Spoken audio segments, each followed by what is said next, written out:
Kevin, est-ce que vous êtes inquiet? Vous l'avez dit tout à l'heure, oui. Pourquoi? Alors moi, je suis totalement inquiet, pas pour les sportifs de haut niveau qui gagnent énormément d'argent, etc., et qui pourraient se payer leur coach. Je suis inquiet pour ceux qui sont dans des sports beaucoup moins médiatisés. Et je suis inquiet pour les enfants qui n'ont pas l'argent d'aller dans des clubs privés ou quoi.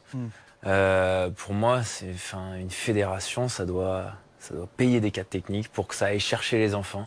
Et si on veut du sport de haut niveau, si on veut des champions à l'avenir, et on a les Jeux de Paris 2024, donc ce serait dommage de s'en priver maintenant, il faut des cadres techniques, il faut des gens qui forment les jeunes, parce que c'est les jeunes pour lesquels je m'inquiète le plus.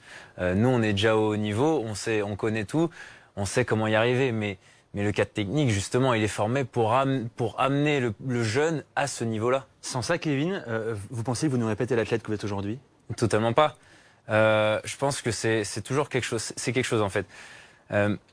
Quand t'es parent, t'as ton enfant, tu te dis bon je vais l'inscrire au sport. Qu'est-ce que tu veux faire comme sport, mon fils? Je veux faire ça.